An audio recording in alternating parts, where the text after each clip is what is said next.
Muy bien, vamos en esta mañana a ver, continuando con nuestro estudio acerca de la mujer, y vamos a ver en esta mañana las cosas relacionadas con las falsas salidas que pueden tener ustedes,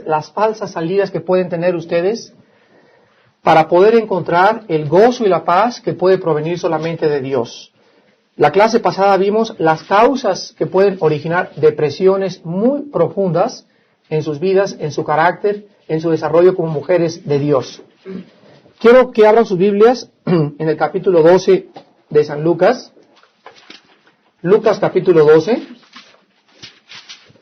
Y vamos a ver la primera falsa salida, tanto de la mujer como de cualquier ser humano, falsa salida para encontrar propósito y significado en la vida. Lucas 12, del 19 al 20. Vamos a leer desde el 16, Lucas 12, del 16 al 20. También les refirió una parábola diciendo, es el Señor Jesús el que está hablando. La heredad de un hombre rico había producido mucho. Y él pensaba dentro de sí, diciendo, ¿qué haré? Porque no tengo dónde guardar mis frutos. Y dijo, esto haré, derribaré mis graneros y los edificaré mayores, y allí guardaré todos mis frutos y mis bienes. Y diré a mi alma, alma, muchos bienes tienes guardados para muchos años. Repósate, come, bebe, regocíjate. Pero Dios le dijo, necio, esta noche vienen a pedirte tu alma, y lo que has provisto, ¿de quién será? ¿No se han dado cuenta ustedes que la mayor parte de las personas, por ejemplo, les voy a contar un caso de mi propia familia, me reservo su nombre, pero vino esta señora de mi familia y me dijo, fíjate Armando que ya van a darme mi jubilación. Esta persona tiene como 58 años de edad, es una mujer. Y yo pienso que ahora podré vivir el resto de mis días tranquila. Pero no es el pensamiento de ella solamente, es el pensamiento de todas las personas. Llegar a los 45 o 50 años de edad y tener una cierta cantidad en el banco o ciertas propiedades que puedan garantizarnos nuestra paz y nuestra seguridad y nuestro gozo interior. Pero sin embargo, esta es la salida más falsa que un ser humano pueda encontrar. Yo en conferencias con hombres les he dicho miles de veces a padres, lo peor que un papá puede hacer para su hijo es dejarle una herencia. Y los padres se amontonan y dicen, es que yo de chico sufrí mucho y yo fui pobre y quiero que mi hijo tenga carro a los 14 años de edad, quiero que mi hija tenga carro a los 15 años de edad, y es darles, pero de veras, darles en toditita la cabeza a los jóvenes cuando nosotros les proveemos bienes materiales y no les hemos enseñado que tienen que ganárselos y tienen que sufrir para obtener esos bienes. Porque las niñas, una niña o un niño, por ejemplo, de 14, 15 años que tenga su coche propio, a los 17 años o 18 años de edad, que por cualquier causa X se quede sin ese vehículo, va a sufrir cantidad y sabe lo que va a hacer, como está acostumbrado a tener ese carro y de repente su papá quiebra, va a comenzar a robar para comprarse un coche. Porque están acostumbrados a un cierto nivel de vida y no están acostumbrados a no tener ni a tampoco a tener, sino que están acostumbrados siempre a tener lo mejor. Y entonces desbaratamos y destruimos totalmente las vidas de nuestros hijos jóvenes cuando les damos a nuestras hijas y a nuestros hijos bienes materiales sin haber enseñado antes que tienen que ganárselos. En la casa de ustedes, la niña tiene por obligación todas las mañanas levantar su cuarto y pasar la aspiradora, levantar la mesa cada vez que comemos y lavar los trastes y meterlos a la lavadora o ayudar con su mamá a recoger la ropa. Los niños a recoger las cosas de los perros en los dos jardines, recoger enfrente las hojas y recoger sus cuartos, hacer sus camas y hacer la cama de nosotros también. Mi esposa solamente tiene ciertas actividades, pero todos nuestros niños tienen que crecer desde que tenían 5 años de edad, de que tienen que formar parte del equipo de trabajo de la casa. Y no darle una responsabilidad a tu hijo y que llegue tu hijo y que te aviente la mochila y que haga esto y que aviente el suéter y que tenga tu sirviente y que le levante todo a tu niño y que su comida exactamente a tiempo y que nunca ayude ni a lavar los trastes ni a tener responsabilidades, estamos creando delincuentes en potencia. Niños que no les peguen a sus niños chiquitos, el niño de chiquito es berrinchudo, es caprichoso, la necesidad viene pegada a su alma. Y cuando el niño no siente en su conciencia el castigo, el niño se frustra más. Fíjense nada más que paradoja tan grande. Decía James Dobson, el psicólogo cristiano más grande que hay en Estados Unidos, que la paradoja más grande de un niño es que los niños quieren ganarse el derecho a ser disciplinados. Pero tú no le pegues al niño y crece frustrado el niño porque la naturaleza pecaminosa del niño necesita los golpes, necesita las nalgadas, necesita la vara y necesita la fuerza que le diga, eso está malo, esto está bueno, esto está bueno, esto está malo, para que crezcan con discernimiento entre lo que tienen y entre lo que deben hacer y entre lo que no pueden y no deben hacer. Y si nosotros seguimos esta línea de la palabra de Dios, vamos a encontrar que entonces la salida más falsa es creer que amontonar dinero o garantizar dinero para nuestros hijos es garantizarles el futuro. Y yo le doy gracias de veras y lo veo en mi propia experiencia. Mi padre fue un político muy importante. Mi papá hizo cantidad de dinero, teníamos muchísimo dinero. Cuando yo era niño me dieron lo mejor, pero mi papá quebró cuando yo tenía como 11 o 12 años de edad. De la noche a la mañana, los millones de pesos que hizo, se quedó sin un solo centavo. Salió el gobierno, tenía cantidad de deudas, no se supo administrar, y entonces de repente nos vimos que nos teníamos que cambiar de una zona residencial donde vivíamos a una zona pobre, cambio de niveles, cambio de amigos, y cuando él murió no nos dejó absolutamente un peso en el banco. Mi mamá, que todavía vive, se puso a trabajar como maestra, sigue dando clases todavía como maestra, tiene un puesto en el ISSSTE, pero yo pienso que si mi padre nos hubiera dejado dinero y hubiéramos seguido esa trayectoria, yo de veras hubiera sido un delincuente tremendo juvenil, porque hubiera heredado todo el dinero y me hubiera criado y me hubiera echado a perder totalmente. Pero ¿qué pasó cuando comenzamos a trabajar todos de jóvenes? Que nos dimos cuenta que la vida no era un dulce y que desarrollamos una capacidad para sufrir en una edad que es importante sufrir. Y eso nos capacita para vivir una vida más fuerte. Y por eso hay jóvenes de 25, 30 años de edad y muchachas, hijas de ustedes, que se van a casar y están acostumbradas a todo. Y te van a hablar a los 3 meses de casado, mamá, me pegó mi esposo, y mamá no me ha comprado zapatos, y tengo que lavar los calcetines, y hace 3 meses, mamá, que no tengo medias, ya va la mamá y le compra las medias y los zapatos, y es lo peor que le puede hacer la hija. Pues ahora anda descalza, anda en chanclas, ¿verdad? Porque ya te casaste, ahora te amolaste. Y no estás acostumbrada, mijita, y acuérdate que en tu casa te acostumbramos que la vida era trabajosa y que el matrimonio es algo difícil, y que la felicidad tiene un precio y se tiene que pagar ese precio. Si queremos ser felices, tenemos que luchar por esta felicidad. Nada es gratis en la vida, nada más que la salvación de Cristo. Entonces aquí está un hombre, ¿verdad?, que dice en el versículo 18, voy a derribar mis graneros y ya voy a sacar mi dinero del banco.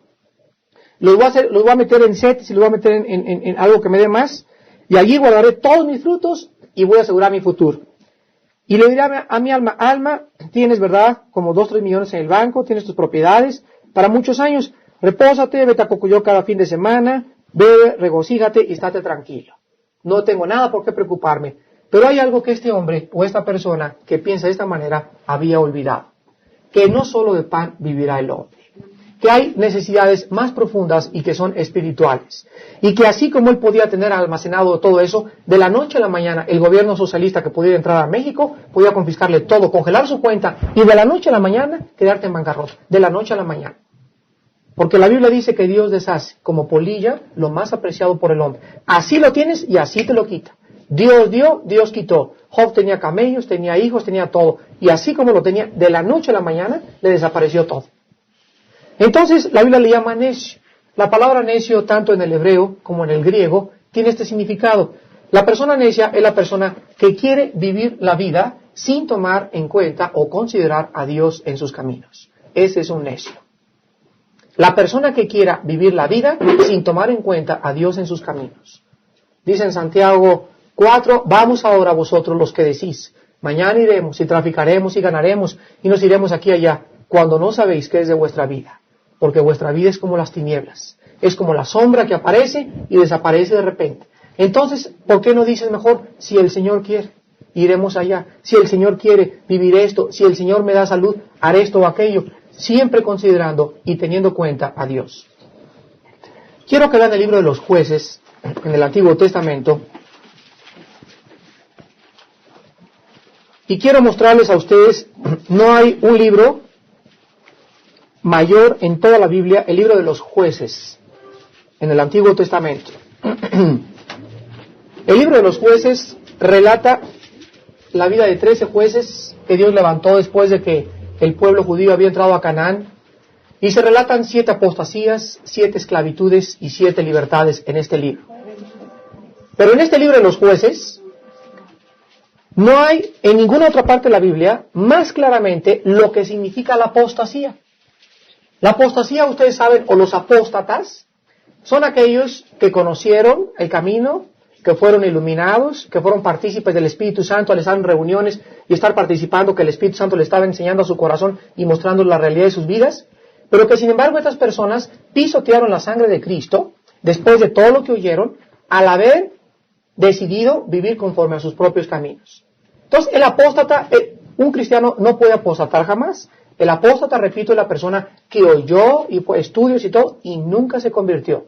O a lo mejor hasta se convirtió, pero no fue una conversión del corazón, fue de labios para afuera. Sí recibió a Cristo hace 3 semanas, pero no es cierto que lo recibió en su corazón. A lo mejor fue movido por sus emociones.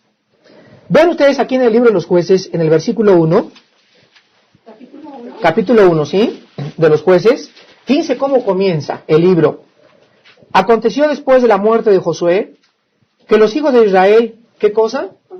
Fíjense, consultaron a Jehová diciendo, ¿quién de nosotros subirá primero a pelear contra los cananeos? Aquí en este primer capítulo, Josué estaba ya muy viejito. Y en este primer capítulo, más adelante, vemos la muerte de Josué. Pero el libro comienza donde el pueblo todavía reconocía que no podían ni hacer un negocio, ni pelear, ni casarse, ni escoger novia, ni saber qué comprar, ni qué hacer de comer, sin antes consultar a Dios. Esta es la característica de un hombre que teme a Dios. Pero vean el último capítulo de los jueces. El último capítulo de los jueces, vean cómo acaba. Y comparemos cómo comienza y veamos cómo acaba. El último capítulo de los jueces,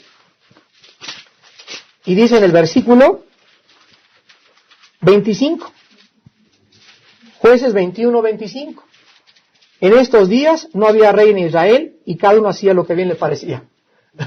Fíjense cómo comienza jueces, consultaron a Jehová y acaban haciendo cada quien lo que le da la gana. Esto se llama apostatar. Cuando tú en tu vida comienzas a hacer lo que te da la gana y lo que bien te parece, bueno, es que a mí me parece esto, es que a mí me parece aquello, sin antes haber consultado la palabra de Dios, estás en el camino a la apostasía. Porque un siervo de Dios, una mujer de Dios, los que somos guiados por el Espíritu Santo, en las mañanas pedimos siempre, Señor, dirige mi vida en este día. ¿Qué quieres que yo haga? Señor, me invitaron a tener un estudio bíblico el sábado con estas mujeres o con este grupo por allá, Señor, es tu obra y si tú no edificas, yo en vano estoy trabajando. Yo no quiero ir allá por motivos equivocados, no quiero ir allá también para que sepan la gente que tengo 25 estudios bíblicos a la semana. Señor, ¿cuál es tu dirección? No voy a tomar una decisión hasta dentro de una semana. A Dios le agrada que su pueblo consulte con Él. Pero cuando comienza a tomar decisiones, te invito a Acapulco el sábado, sí, como no, anda, los vamos a...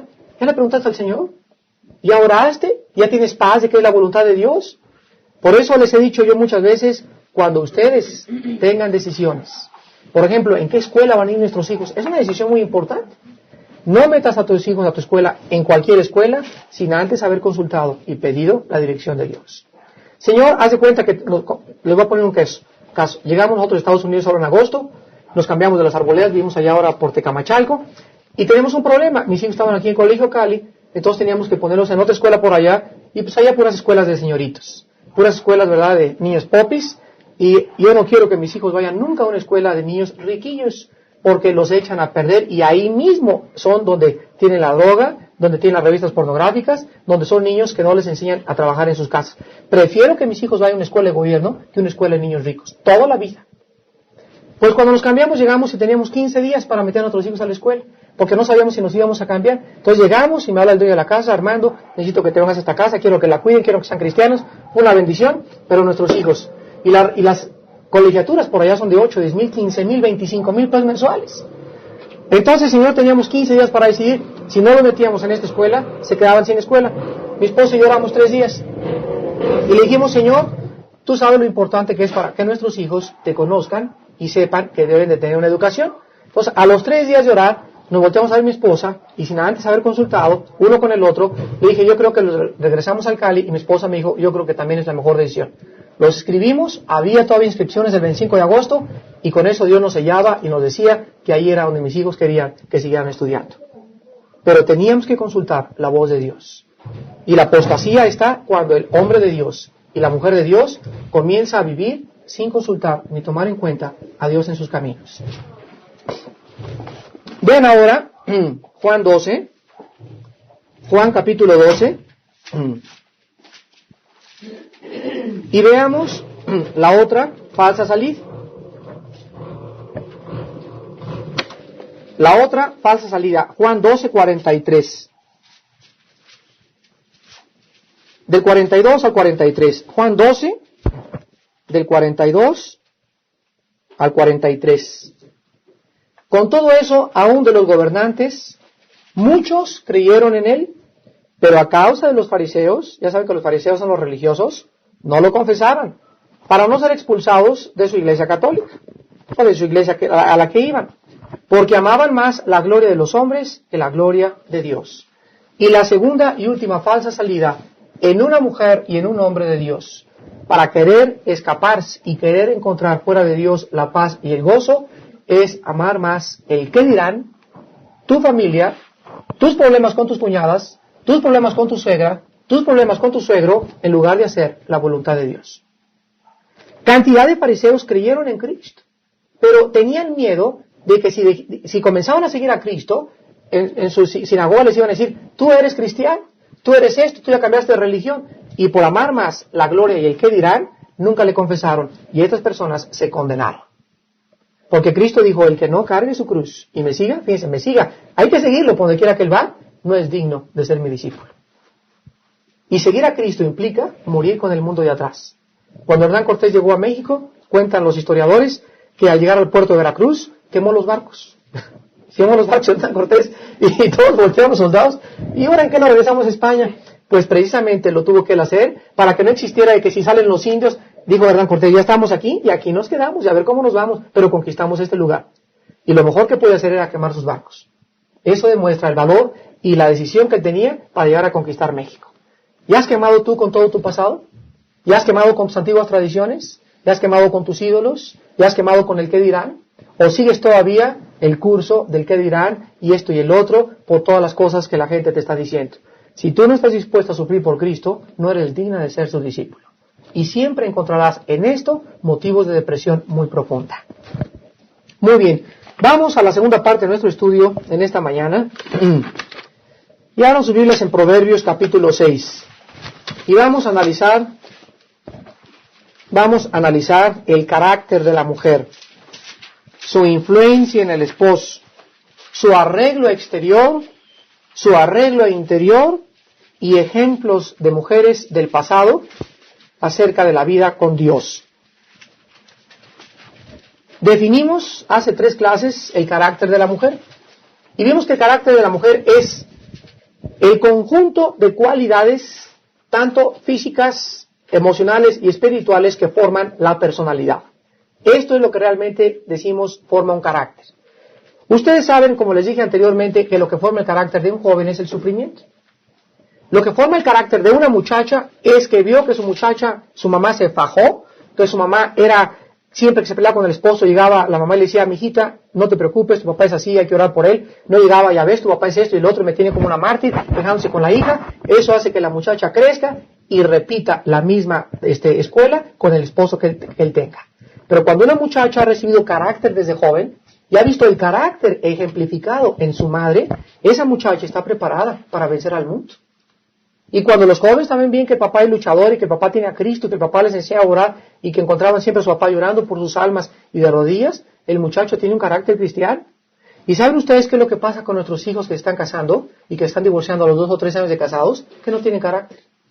Es que yo creía que iba a ser diferente el matrimonio. Oye, papanatas, ¿qué te imaginabas que era el matrimonio? Es que yo me imaginaba, y por eso Elizabeth Taylor lleva 8 esposos, porque es una muchacha que no tiene carácter. O sea, ella creyó siempre que iba a encontrar un hombre perfecto, y está buscando el hombre perfecto, y como no existe el hombre perfecto, sigue buscando otros esposos. Es que no existe el hombre perfecto, ni la mujer perfecta. Con el que te casaste, te quedaste hasta que la muerte los separe, no hay divorcio. No te hagas palomitas aquí que otro hombre, que otra muchacha. Quédate con tu esposa. Y si alguien otra te gusta, sácale de tu mente con la sangre de Jesucristo. Pero necesitamos ser fieles hasta la muerte, si queremos bendición de Dios. Si queremos bendición de Dios. Porque el pecado es un ladrón, nos engaña y es mentira, es un espejismo, es un oasis. El hipo un desierto de una muchacha, ¿verdad? Ahí con su botella de vergel y ven, dice, están mis colchas con aoli y huele a perfume Chanel. Ven, embriaguémonos de amores hasta la mañana, como dice Proverbios 7. Y ahí va, dice, como buey que va al degolladero el muchacho del señor casado, como buey y cae en la trampa. Y se da cuenta que marcó su vida, se amargó y esa herida en el corazón tardará cientos o cientos de meses en poder ser sanada.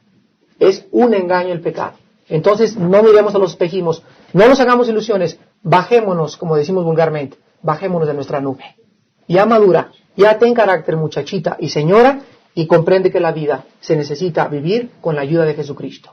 Sin Él, siempre vivirás amargada, frustrada, lo que te hicieron, el esposo que te pegó antes de estar casada, tus hijos, y nunca tendrás un carácter cristiano que refleje amor, gozo, paz, benignidad, bondad, paciencia y control propio.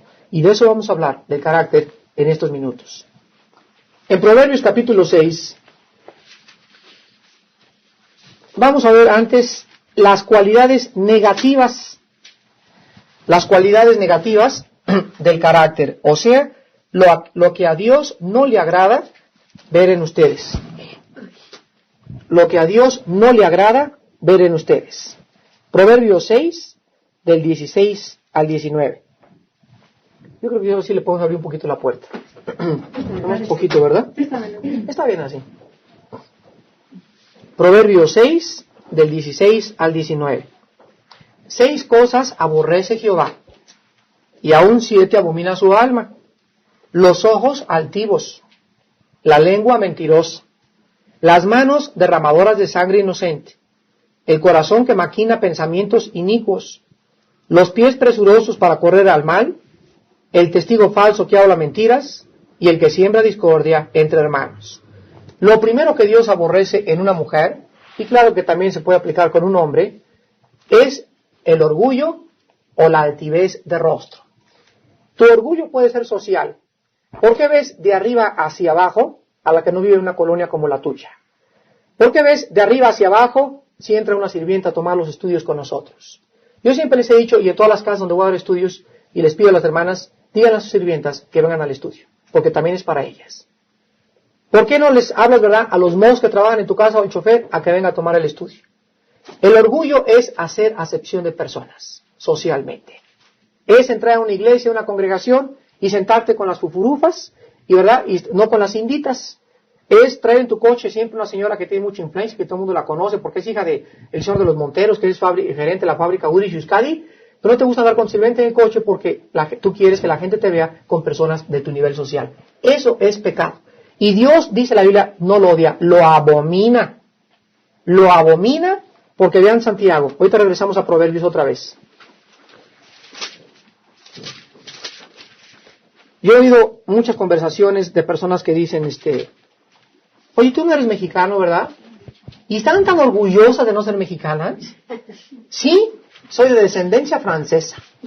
O tengo, mi papá fue italiano, o mi abuelo fue portugués o español, pero como si el ser mexicano de veras fuera causa de vergüenza, ¿no? Y parece ser que en México, mientras más sangre extranjera tengas, más motivo de orgullo tienes. Y te apellidas Hendrickson. Y eso, ¿verdad?, hace que o que te creas o que sientas que eres superior a aquel que se apellida Jiménez o Díaz. Entonces, dice en Santiago, capítulo 2, hermanos míos, que vuestra fe en nuestro glorioso Señor Jesucristo sea sin acepción de personas. Porque si en vuestra congregación entra un hombre con anillo de oro y con ropa espléndida, y también entra un pobre con vestido andrajoso, y miras con agrado al que trae la ropa espléndida y le decís, siéntate tú aquí en buen lugar, señor Hendrickson, y decís al pobre, estate tú allá en pie, India María, sáquese para allá a la esquina. ¿No hacéis distinciones entre vosotros mismos y venís a ser jueces con malos pensamientos? Hermanos míos, amados, oíd. ¿No ha elegido Dios a los pobres de este mundo para que sean ricos en fe y herederos del reino que ha prometido a los que le aman? Pero vosotros habéis afrentado al pobre. ¿No os oprimen los ricos y no son ellos los mismos que os arrastran a los tribunales? ¿No blasfeman ellos el buen nombre que fue invocado sobre vosotros? Si en verdad cumplís la ley real, conforme a la Escritura, amarás a tu prójimo como a ti mismo, bien hacéis. Pero si hacéis acepción de personas, cometéis pecado y quedáis convictos por la ley como transgresores. Yo quiero decirles, regresamos a Proverbios 6, quiero decirles lo siguiente, que las mejores amistades de mi esposa y mías son personas pobres. Hemos encontrado en parejas cristianas, le estoy hablando de pobres, parejas que están dispuestas, cuando nosotros pasábamos de veras problemas, estaban dispuestas a partir la sandía que tenían en su casa y llevárnoslas a nuestra casa. Estaban dispuestas a partir del medio kilo de tortillas que tenían para comer durante 2 días y compartirlas con nosotros. Nos dimos cuenta que eran ricas en fe, eran ricas en amor, eran ricas en compartir. Nos dimos cuenta que la carcachita que este hermano tenía, tengo muchos hermanos cristianos multimillonarios, cuando yo no tuve coche, que no se ofrecieron a decirme, te presto mi coche o mi Galaxy, pero este hermano que no tenía nada más que su carcachita, nos las prestó para usarla durante más de 25 días. Y durante muchos meses, y él prefería irse en metro a su trabajo y que yo usara para la gloria de Dios el coche, que él usarlo para su propia gloria. Y descubrimos, mi esposo y yo dijimos, nunca de ningún rico hemos sentido ni hemos compartido las bendiciones que hemos compartido con las personas pobres. Lo comprobamos en nuestras vidas. Y tú vas a encontrar siempre en tus amigas más humildes las mejores amigas que las fufurufas y las ricachonas que muchas veces te buscan o tienes, o cuando tienes te buscan y cuando no tienes se alejan de ti. Dios ha escogido, hermanas, a los pobres de este mundo para ser ricos en fe. ¿Por qué entonces menospreciamos a los pobres y les damos más complacencia y los sentamos en los primeros lugares a los ricos? Hay veces que mi esposa y yo hacemos cenas en la casa y no invitamos, ¿verdad?, al gerente ni invitamos a muchas personas. Invitamos a de veras hermanos pobres y se sienten como los tratamos, como los reyes. Nunca esperaron que fueran tratados así. ¿Por qué? Porque queremos hacerlos sentir que no tenemos ninguna distinción nosotros de ellos. Y cuando tú te sientas, ¿verdad? En la mañana estaba fuera del banco aquí en la comercial, está un bolerito, dame bola. Y comencé en todo ese tiempo, ¿qué haces? ¿A qué te dedicas? Hacerle sentir, ¿verdad? Que yo no era ni superior ni con mi periódico que arriba, ya le pago el deseo, llego a la gasolinera y me sirven la gasolina y veo con desprecio a los pobres. No, sino que busco la conversación para hacerlos sentir que estoy en el mismo nivel que ellos. Yo les platiqué también de una vez mi esposa descubrió que la mejor manera de testificarles a las sirvientas en la casa era dándoles desayunar o de comer una vez a la semana. O sea, contrata a tu sirvienta y es la que tiene que hacer la comida. Pero ¿qué tal si una vez le dice, siéntate? Y tú vas, ¿qué quieres desayunar ahora? Patroncita, ¿está usted loca? No estoy loca. ¿Cómo que qué quiere desayunar? Sí, ¿qué quiere desayunar? Siéntate, por favor. No, es que el Señor Jesucristo fue lo mismo. Señor, pero si nosotros somos los que tenemos que lavarte los pies. Y Cristo contestó, ejemplo les he dado para que vosotros hagáis lo mismo con vuestro prójimo. ¿Lo hacemos? ¿Saben que el hacerlo, no se imaginan la satisfacción tan grande que se obtiene en el corazón después de hacer eso? Pero es una cosa tan que no se puede entender más que por el Espíritu Santo, pues es algo que te llena con tanta gracia de Dios el haberte humillado con tus semejantes, porque Dios siempre dará gracia a los que se humillan, siempre, siempre, siempre, y siempre resistirá a las orgullosas y a los soberbios. Entonces la muchacha le da a mi esposa una vez a la semana los huevos, le trae leche, le da lo mejor, le da paté que comemos, le da jamón alemán, lo mejor, no siempre las tortillas y los frijoles, lo que sobra. Y la muchacha se siente rara. Entonces mi esposa le dice, yo estoy haciendo solamente algo que mi Señor me hizo hace mucho tiempo. Y en ese instante la gente está abierta para escuchar lo que le tienes que decir. Mientras tú no vayas y te hagas a todos como todos para ganarlos a Cristo, no conocerás cómo ganar a la gente. Había un misionero que llegó a México hace 15 años, se murió, y él traía una misión muy especial, predicarles y llevar el evangelio a los pepenadores de basura. Fíjense, eso puso Dios en su corazón. Y se fue a los basureros de México, y se fue a vivir en otra colonia, y iba a predicar a los pepenadores de basura, pero se dio cuenta que no los podía ganar si no vivía con ellos. Entonces, ¿qué hizo? Sacrificó su casa, construyó un jacalito, y comenzó a comer la basura y a vivir como ellos. Y a los 2 meses, la gente estaban abiertas para saber qué cosa tenía que decirles. Porque habían a un hombre que estaba dispuesto a morir en una cruz por demostrarles el amor que les tenía. Hermanas, ¿están ustedes viviendo de esa manera? ¿Estamos amando hasta el sacrificio? Ay, le hablé a mi vecina ayer, no sabes qué chocante. No sabes todas las barbaridades que me dijo. Con esa paciencia no vas a ganar a nadie. Nunca vas a alcanzar a nadie para Cristo. Con vuestra paciencia ganaré las almas. ¿Qué esperabas? Es que la gente sin Cristo es chocante, sangrona, chismosa, acusadoras, calumniadoras, altivas. No tienen a Cristo. Y nosotros éramos peores cuando no teníamos a Cristo. Entonces, ¿por qué estás esperando que la gente te reciba algo de la gente? No esperes nada de la gente. Siempre espera puñaladas y traición porque no conocen a Cristo. Son hijas del maligno. Entonces, con la paciencia y con el tiempo y con ese sacrificio, imagínate a tu vecino de la mañana que llegues y, vecinita, y te aviente la puerta y te la aviente la nariz y te vayas para atrás. ¿Y te imaginas que al otro día le lleves un pay? ¿Te imaginas la cara de tu vecina? Se mete la vecina y dice, ahora sí, con esta ni ganas le van a dar de volver a verme ni hablarme de ese Cristo. Y de repente llegas al otro día y dices, el Señor te ama y te trae un pastel. La deshaces totalmente, la deshaces porque el mundo no conoce ese amor. El mundo conoce moneda por moneda, ojo por ojo, diente por diente. Perfectos como vuestro Padre es perfecto. Entonces, en Proverbios 6, lo primero que Dios abomina son los ojos altivos. O sea, el creernos de raza mejor, de mejor sociedad. Yo conozco más la Biblia, tú eres una pobre tonta que no entiendes de Corintios.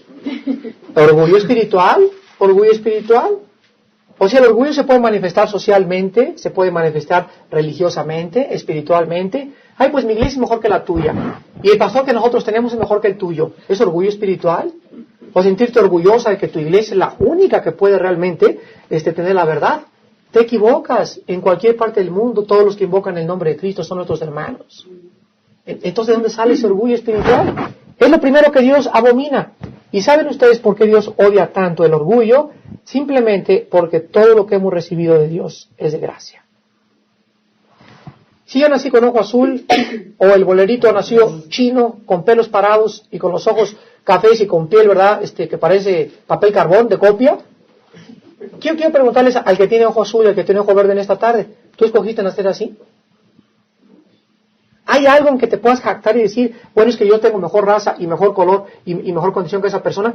Ese pobre bolerito, si no era bolerito, si no hubiera albañiles y si no hubiera plomeros y carpinteros, ¿quién podría arreglar las plomerías? ¿Quién podría arreglar las carpinterías? ¿Quién podría darte grasa? ¿Se imaginan que fuéramos todos ricos y todos del mismo nivel? Entonces, ¿qué te distingue? ¿O qué tienes que no haya recibido de Dios? Eso acaba con todo orgullo racial, con todo orgullo social, con todo orgullo espiritual. El hermano que está en la iglesia pentecostal, él escogió esa iglesia, él de repente se convirtió y de repente ahí se vio envuelto en la iglesia pentecostal. Él no tiene la culpa de que el Espíritu Santo lo haya dirigido ahí.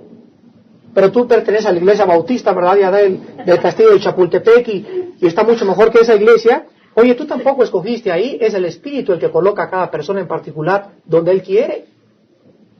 Oye, es que fíjate, yo soy predicador y yo voy a estar con Dios y tú eres un pobre tonto que ni en la escuela dominical sabes enseñar. Mis cualidades como predicador y como maestro de la Biblia no son mías. Dios me dio el equipo que yo tengo para bendecir a los demás. Y el día que uno se jacte y piense que por tener algo Dios lo escogió, en ese día hemos dado el primer paso para nuestra propia destrucción.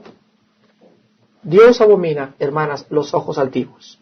Y la primera característica de una mujer en el carácter de Dios es que la mujer de Dios, la mujer piadosa, no hace acepción de personas.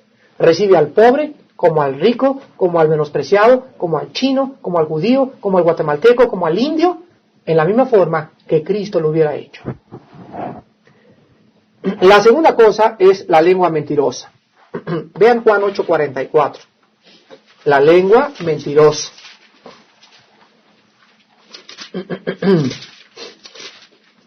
Juan 8:44. Vosotros sois de vuestro padre el diablo, es Cristo hablándoles a los fariseos, y los deseos de vuestro padre queréis hacer. Él ha sido homicida desde el principio y no ha permanecido en la verdad, porque no hay verdad en él. Cuando habla mentira, de suyo habla, porque es mentiroso y padre de mentira. Toda mentira, no hay mentiras piadosas, no hay que agarres el teléfono y dile que no estoy. No hay de que mi mamá está enferma de cáncer y no quiero decirle que tiene cáncer porque me dijo el doctor que si le dijera se podía dar un ataque al corazón. No hay mentiras blancas, Y si hay algo que va a aumentar en el mundo que vivimos, mientras nos acercamos al final de los tiempos, cuando Cristo venga, va a ser el engaño y la mentira. Satanás va a aumentar sus engaños y las mentiras para atraernos a las redes, absorbernos y hacernos perder el testimonio cristiano. Y mientras más nos acerquemos a Cristo, yo soy testigo de eso porque yo era muy mentiroso, muy mentiroso. De cada 5 palabras, 6 eran mentiras. Yo me acuerdo, por ejemplo, cuando era joven, y esto es una verdad, siempre que íbamos a ligar, por ejemplo, gringas, ahí a la zona rosa, llegábamos y les decíamos que mi papá era presidente de una compañía, que tenía un coche prestado, que no era mío el coche, pero decía que era mío, pero eran mentiras, mentiras, mentiras, mentiras, mentiras. Las muchachas que nos encontrábamos, ¿y tú de quién eres, verdad? Les da vergüenza que me dijeran que vivían en la colonia Guerrero, o que vivían allá por Tepito, por La Bondojo. ¿Por qué? Porque ellas se sentían que si el hombre sabía que vivía en una colonia pobre, el hombre no le iba a aceptar. Como las telenovelas esas, ¿verdad? De lágrimas y risas, que descubre, ¿verdad? Que vivía en la colonia, y le dice, no, es que te hubiera querido de todas maneras. Y es algo de las verdades que tienen las telenovelas. Porque realmente, como le dije a una muchacha hace 6 días, me dijo, hermano, me voy a hacer la cirugía plástica. Es una muchacha que no está fea, pero si quiere hacer la cirugía plástica de la nariz. Le dije, ¿por qué te la quieres hacer? Me dice, para verme más bonita. Y le dije, pues ahora los muchachos que van a ir detrás de ti, van a ir detrás de tu nariz. Y no vas a encontrar un muchacho que te acepte y te siga por lo que tú vales. Fíjate nada más. Entonces, ¿por qué le dice a Dios, Señor, te equivocaste con mi nariz, me la voy a hacer plástica? Ahora, si de veras hay un defecto grave, ¿verdad? El tabique desviado y que no te pueda respirar, o que tenga la mandíbula así chueca y que se pueda componer, no hay problema. Pero tratar de embellecernos, someternos o retirarnos cada vez más para parecer más jóvenes y más bellos, no creo que sea del agrado de Dios. Porque estamos queriendo agradar a un mundo, a ser aceptados por un mundo cuyos patrones son eso, la belleza y la juventud. Y ahorita lo único que vale es la belleza y la juventud. Y la juventud, vean ustedes en la televisión, es la que lleva las riendas del mundo que estamos viviendo. Y si las muchachas no se identifican y no son bellas, se frustran o no se aceptan como son. Y es el error más grande que una mujer pueda tener. El atraer a los moscos por la miel. Sin que sepan los moscos, ¿verdad?, que no todo lo que es dulce es miel. Hay algo más profundo en el valor de una mujer, que es el carácter del cual estamos hablando. Entonces, tanto las mentiras blancas, las mentiras piadosas, las mentiras de cualquier sentido, tienen un origen, es Satanás. Es tu antigua naturaleza. Si tú le sigues mintiendo a tu esposo, que vienes aquí a un estudio bíblico, y no es cierto, o que vas al mercado en la mañana, y que te vienes a un estudio bíblico, eres una mentirosa. Tú has mentido, y estás viviendo en pecado.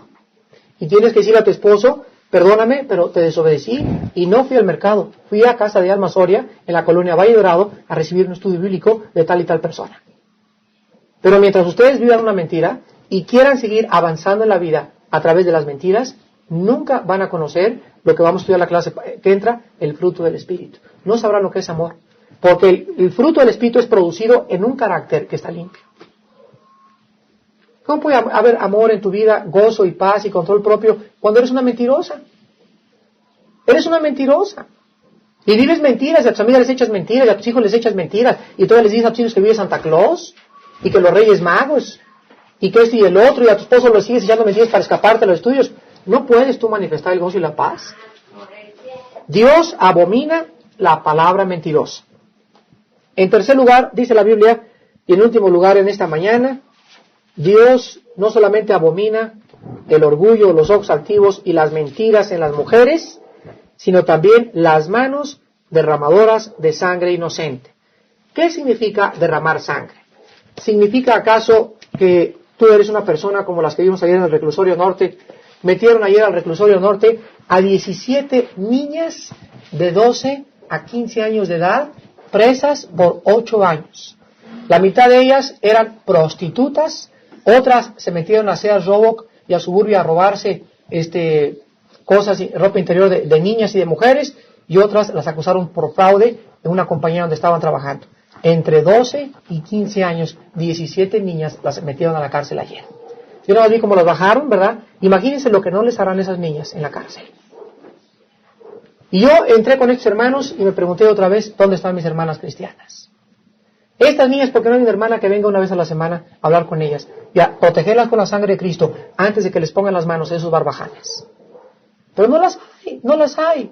Las mujeres viven mentiras, están con su orgullo social, peleándose en sus iglesias, pero no están viviendo ni dándole de beber al pobre, ni dándole vistiendo al sediento, ni alimentando el agua a la persona que está desorientada. A mí me partió el corazón, y de veras, cuando llegué a mi casa en la tarde y me puse a orar después de la comida, me puse a llorar junto a mi cama. Lloré como ustedes no se imaginan, mi corazón cada vez lo quiero quebrantar más por el pecado del ser humano. Y dije, el día que yo supiera que mi hija estaba en esa posición, me partiría el corazón a la mitad. Y pensaba en esos padres, en esas madres y en esas hermanas de esas muchachas que están derramando sangre inocente por la tibieza de sus vidas. Derramar sangre inocente significa no hacer partícipe a la gente del Evangelio de la gracia de Jesucristo. No salvarlas de aquello que pueden condenarse. Dios le dijo a Ezequiel, si tú así le dices al pueblo que ellos tienen que arrepentirse y el pueblo no se arrepiente, le dijo, ¿estás libre de qué? De su sangre. Libre, pero si no, dice Dios, yo cargaré la sangre sobre tu cabeza. ¿De cuánta sangre inocente somos culpables nosotros que se están muriendo todos los días y que se van al infierno? Fíjense lo que le estoy diciendo, El día del tribunal de Cristo no vamos a perder la salvación, pero muchos de nosotros, por nuestra indolencia, nuestra apatía y nuestra pereza espiritual, vamos a ser culpables de muchísima sangre que está inocentemente yéndose al infierno. Y si en esta mañana no comprendemos que Dios, en otras palabras, odia, en tercer lugar, la apatía espiritual para ganar almas, que lo significa permitir que la sangre se muera o que se vaya al infierno, Dios odia la apatía espiritual de las mujeres que no están hablando de Cristo. Y quiero acabar este estudio haciéndoles una pregunta. Desde el viernes pasado, en este instante tu espíritu te lo va a decir. Desde el viernes pasado que tuvimos el estudio, ¿cuántas de ustedes hablaron de Cristo en estos 8 días? No quiero que me contesten. ¿A cuántas personas les hablaron de Cristo? Y número 2, desde que tú te convertiste, ¿a cuántas has guiado? No que a cuántas les has hablado, ¿a cuántas has guiado a hacer una decisión por Jesucristo? Si ustedes no comprenden que hemos sido llamados a ser pescadores de almas, nunca comprenderás y entenderás que el carácter de una mujer se manifiesta por el amor que tenga la mujer por su prójimo. Oremos.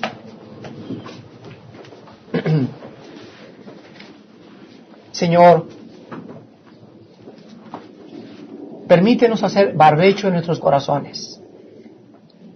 La tierra tiene que ser rota y tiene el arado que entrar profundamente para poner la semilla y para que cuando el agua caiga, esa semilla que está enterrada pueda traer fruto al 100%.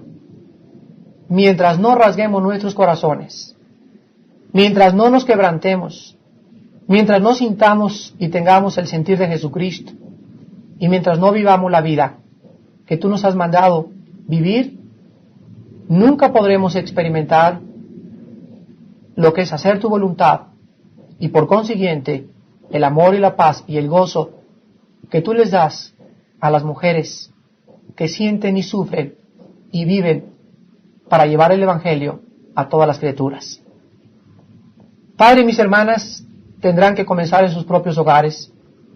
Posiblemente no tienen oportunidad de ir a una cárcel, no tienen con quién dejar a los niños, pero sí pueden comenzar con sus propios hijos, orando todos los días con ellos antes de acostarse, leyéndoles tu palabra y mostrándoles el amor derramado en la cruz del Calvario por nuestros pecados. También pueden desde sus casas, Padre Santo, tener una lista de oración y orar por las personas, las muchachas que están en la cárcel, las mujeres que están en el manicomio, las muchachas que no están en la cárcel, pero que viven en la cárcel de sus pecados, esclavas del mal, en las calles, en Plaza Satélite, en Perisur, en Perinorte, en las colonias, vendiendo y prostituyendo sus cuerpos con los jóvenes, drogándose y alcoholizándose, porque en sus casas no encuentran respuesta a la vida. Señor, que ninguno de nosotros seamos culpables de sangre inocente esta mañana. Que tengamos conciencia de que necesitamos orar e interceder, Padre, comenzando por nuestros propios hijos. Y que nos des un corazón quebrantado para que tú puedas, cuando envías tu palabra, caer como el agua tu palabra en nuestros corazones y hacer producir tu palabra al 100%. Que el fruto sea en nuestras vidas un amor más intenso, un gozo más profundo y una alegría, Señor, de servirte en espíritu y en verdad, sabiendo que te servimos a ti y no al ojo. Y nuestra recompensa será grande en el reino de los cielos. Oramos y te damos las gracias. En el nombre de Jesucristo. Amén.